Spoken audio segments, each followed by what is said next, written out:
देवदास 8वां परिच्छेद। सावधान और बुद्धिमान लोगों की यह आदत होती है कि आंख देखकर ही वे किसी चीज के गुण दोष का निर्णय नहीं दे डालते। सब तरह से विचार किए बिना वे कोई निर्णय नहीं देते। महज दो ओर देखकर चारों ओर की बातें नहीं करते। परंतु एक तरह के और लोग होते हैं जो ठीक इसके विपरीत होते हैं। किसी भी चीज के बारे में अच्छी तरह से विचार करने का धैर्य उनमें नहीं रहता। कोई चीज़ हाथ में पड़ते ही उसकी अच्छाई बुराई के बारे में वे निश्चित धारणा बना लेते हैं।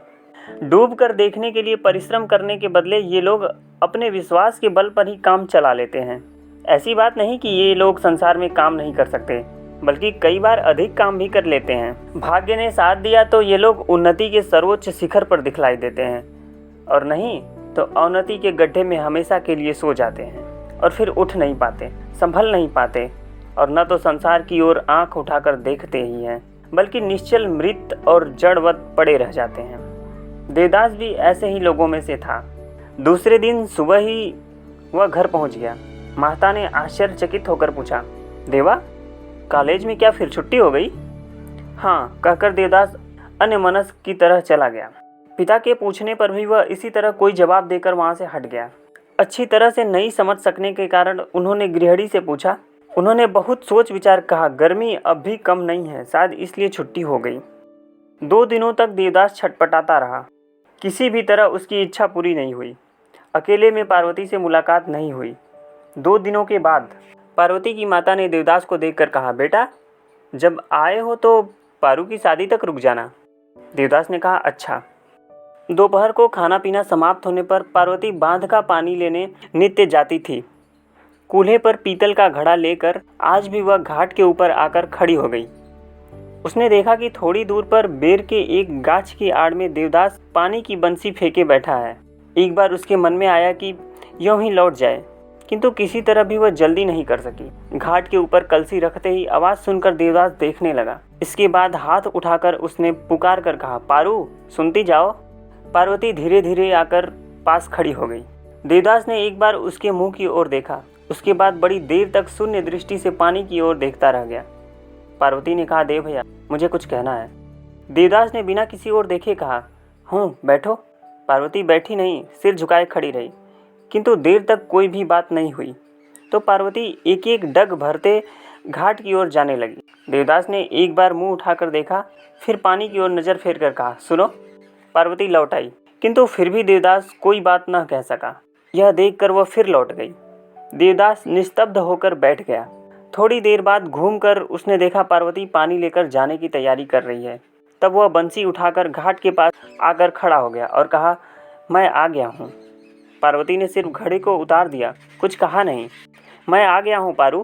पार्वती ने थोड़ी देर तक कुछ कहा नहीं, फिर अत्यंत मधुर स्वर में पूछा, क्यों, तुमने लिखा था या नहीं?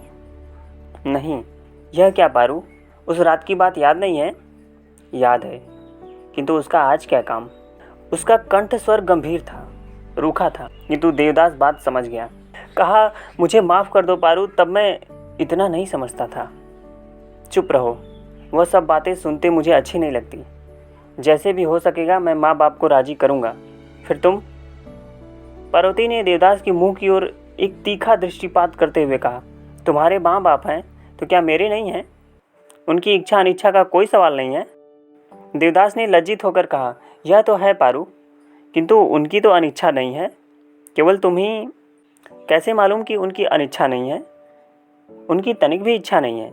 देवदास ने हंसने की बेकार कोशिश करते हुए कहा, नहीं जी, उनकी तनिक भी अनिच्छा नहीं है। यह मैं अच्छी तरह से जानता हूँ। केवल तुम।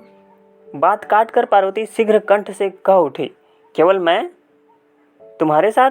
छी। पल भर में ही देवदास की दोनों आंखें आग की तरह जलने लगी। कठोर आवाज में कहा, पार्वती, मुझे भूल गई क्या? पहले पार्वती सहम गई, किंतु दूसरे ही क्षण अपने को संभाल कर शांत गंभीर स्वर में उसने जवाब दिया, नहीं, भूलूंगी कैसे? बचपन से ही तुम्हें देखती आ रही हूँ। जब से होश संभाला है तभी से तुमसे डरती आ रही हूँ। तुम क्या इसी से मुझे धमकी दे रहे हो? किंतु मुझे भी क्या तुम नहीं पहचानते? कहकर वह निडरता से दोनों आंखें तरेर कर देखती हुई खड़ी रही। देवदास के मुंह से कोई बात नहीं निकली। फिर कहा, हमेशा से क्या डरती ही आ रही हो और कुछ नहीं हुआ? पार्वती ने दृढ़ स्वर से कहा, नहीं, और कुछ भी नहीं हुआ। ठीक कहती हो। हाँ, ठीक ही कहती हूँ। तुमसे मुझे कोई मतलब नहीं। मैं जिसके पास जा रही हूँ वह भी धनवान, बुद्धिमान, शांत और स्थिर स्वभाव के हैं। वे धार्मिक प्रवृत्ति के व्यक्ति हैं। मेरे माँ बाप मेरे लिए शुभकामना रखते हैं, इसलिए तुम्हारे जैसे मूर्ख, चंचल चित्त और दुष्ट आदमी के हाथों में मुझे किसी तरह भी नहीं सौंपेंगे। मेरा रास्ता छोड़ दो। देवदास कुछ सिटपिटा गया, फिर जैसे रास्ते से हटने लगा, किंतु तुरंत ही दृढ़ कदमों से आगे बढ़कर उसके मुंह की ओर देखकर कहा, इतना घमंड? पार्वती ने कहा, क्यों नहीं, तुम कर सकते हो और मैं नहीं? तुम सुंदर हो किंतु गुणवान नहीं। मैं सुंदर हूँ और गुणवान भी। तुम बड़े आदमी हो, किंतु मेरे पिता भी भिखमंगे नहीं हैं। इसके अलावा मैं भी तुम लोगों से किसी तरह से कम नहीं रहूँगी, यह तुम जानते हो। देवदास अवाक रह गया। पार्वती फिर कह उठी, तुम सोचते होगे कि मुझे बहुत क्षति पहुँचाओगे। अगर बहुत नहीं तो कुछ क्षति तो अवश्य पहुँचा सकते हो, यह मैं जानती हूँ। ठीक है, वही करो, केवल मेरा रास्ता छोड़ दो। देवदास हतबुद्धि होकर कह उठा, क्षति कैसे पहुँचाऊँगा? पार्वती ने तुरंत कह दिया, बदनामी फैलाकर। वही करो, जाओ। सुनकर देवदास पर मानो वज्रपात हो गया। उसके मुंह से केवल यही निकल सका, मैं बदनामी करूँगा? जहर किसी एक क्रूर हंसी हंसकर पार्वती ने कहा, जाओ, अंत समय में मेरे नाम का एक कलंक लगा देना। उस रात को मैं तुम्हारे पास अकेले ही गई थी, यह बात चारों ओर फैला देना। मन ही मन तुम्हें संतोष हो जाएगा। कहकर अभिमानी पार्वती के क्रुद्ध होंठ कांप कर रह गए। लेकिन क्रोध और अपमान से देवदास की छाती भीतर ही भीतर धधकने लगी। उसने फुसफुसा कर कहा, झूठ मूठ की बदनामी फैलाकर मैं संतोष पाऊंगा? और प्रत्यक्ष तौर पर बंसी के मोटे बांस को जोर से हिलाकर गरज कर कहा, सुनो पार्वती, इतनी सुंदर होना अच्छा नहीं, अहंकार बढ़ जाता है। कहकर धीमी आवाज में कहा, देखती नहीं हो कि चांद इतना सुंदर है, इसी से उस पर कलंक का दाग है। कमल इतना सुंदर होता है, इसीलिए उस पर काला भंवरा रहता है। इसी से तुम्हारे मुंह पर कलंक का कोई दाग दिए जाता हूँ। यह सब देवदास के सहन की सीमा से परे थी। उसने बंसी का बांस पकड़कर खींचकर पार्वती के माथे पर दे मारा। तुरंत बाई भौं के नीचे उसका सिर फट गया। पलक झपकते ही समूचा मुंह लहूलुहान हो गया। पार्वती जमीन पर लौट गई। बोली, देव भैया, यह क्या किया? देवदास ने बंसी के टुकड़े टुकड़े करके पानी में फेंक दिया और स्थिर भाव से कहा, अधिक कुछ नहीं, महज थोड़ा सा कट गया है। पार्वती व्यग्र होकर रो उठी, हाय देव भैया। देवदास ने अपने महीन कुर्ते को थोड़ा सा फाड़ दिया और उसे पानी में भिगोकर पार्वती के माथे पर बांधते बांधते कहा, डरने की क्या बात है पारू, यह चोट जल्दी ही भर जाएगी, केवल दाग रह जाएगा। अगर कभी कोई यह पूछे तो झूठ बतला देना, और न हो तो सत्य कहकर ही अपने कलंक की बात स्वयं प्रकट कर देना। हाय रे, हाय माँ, छी, ऐसा मत करो पारू। विदा के अंतिम क्षण में महज अपनी एक यादगार दिए जा रहा हूँ। इस स्वर्ण मुख को बीच बीच में शीशे में तो देखोगी ही। कहकर उत्तर की प्रतीक्षा किए बिना ही वह चलने लगा। व्यग्र होकर पार्वती रो उठी। बोली, हे देव भैया। देवदास लौट आया। उसकी आंखों के कोने से एक बूंद आंसू आ गया। अत्यंत स्नेह से कहा, क्या है रे पारू, किसी से कहना मत। देवदास तुरंत झुककर खड़ा हो गया और अपने अधरों से पार्वती के केश राशि को स्पर्श करके कहा, छी, तुम क्या मुझसे अलग हो पारू? तुम्हें याद नहीं कि बचपन में शरारत करके कितनी बार मैंने तुम्हारे कान मल दिए थे? देव भैया, मुझे माफ़ कर दो, यह तुम्हें कहना नहीं पड़ेगा। सच पारू, क्या तुम मुझे बिल्कुल भूल गई? मैंने कभी तुम पर क्रोध किया है तो क्या माफ़ भी नहीं कर दिया है? देव भैया। पार्वती, तुम तो जानती हो मैं अधिक बातें नहीं कर पाता, अधिक चिंता फिक्र नहीं कर सकता। जब जो इच्छा हुई कर दिया। कहकर पार्वती के माथे पर हाथ रखकर आशीर्वाद देते हुए कहा, तुमने अच्छा ही किया। मेरे पास तुम्हें सुख तो मिलता नहीं, किंतु तुम्हारे इस देव भैया को अच्छा स्वर्ग मिल जाता।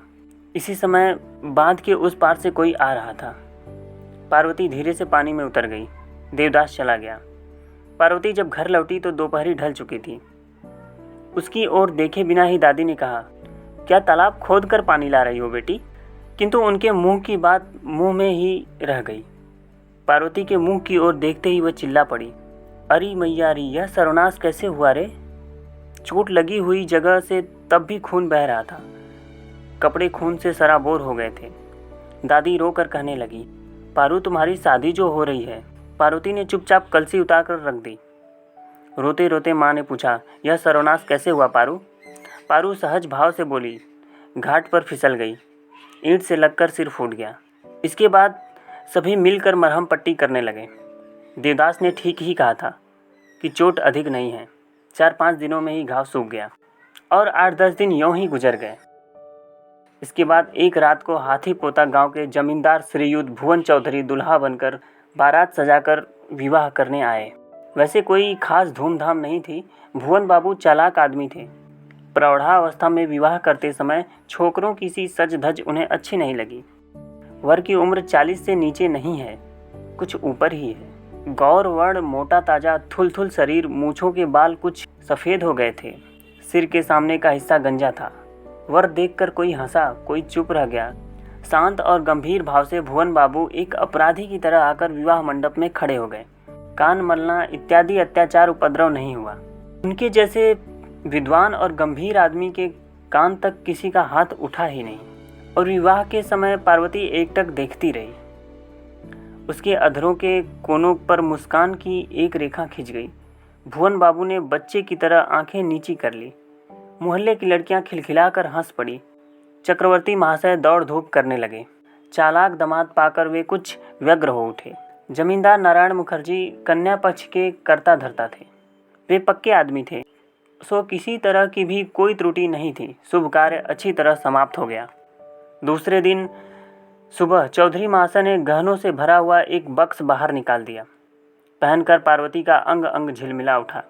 इसे देख माता ने आंचल से आंखों के कोने पोंछ लिए। पास ही जमींदार की गृहिणी भी खड़ी थी। उन्होंने सस्नेह डांट कर कहा, आंखों में आंसू लाकर आज अशुभ मत करो बहन। शाम होने से कुछ पहले मनोरमा पार्वती को एकांत कमरे में खींच कर ले गई और आशीर्वाद दिया। जो कुछ हुआ अच्छा ही हुआ। अब देख लेना, बहुत मज़े में रहोगी। पार्वती ने थोड़ा हंस कर कहा, सो तो रहूँगी ही। यम के साथ कल थोड़ा परिचय जो हो गया। वह कौन सी बात है रे, समय आने पर सब जान जाओगी। मनोरमा ने तब दूसरी बात छेड़ दी। कहा, मन में आता है कि एक बार देवदास को बुलाकर यह स्वर्ण प्रतिमा दिखला दूं। पार्वती जैसे चौंक उठी। बुला सकोगी दीदी? काश एक बार बुला सकती। सुनकर मनोरमा सिहर उठी। क्यों पारू? हाथ का कंगन घुमाते घुमाते पार्वती ने उदास भाव से कहा, पैरों की धूल एक बार माथे पर लगा लेती। आज चली जाऊंगी। मनोरमा ने पार्वती को अपने छाती में खींच लिया। दोनों खूब रोई। शाम हो गई थी। घर में अंधेरा छा गया था। दरवाज़ा ठेलकर दादी ने बाहर से ही कहा, ओ पारू, ओ मनो, बाहर निकलो बेटी। उसी रात को पार्वती पति के घर चली गई।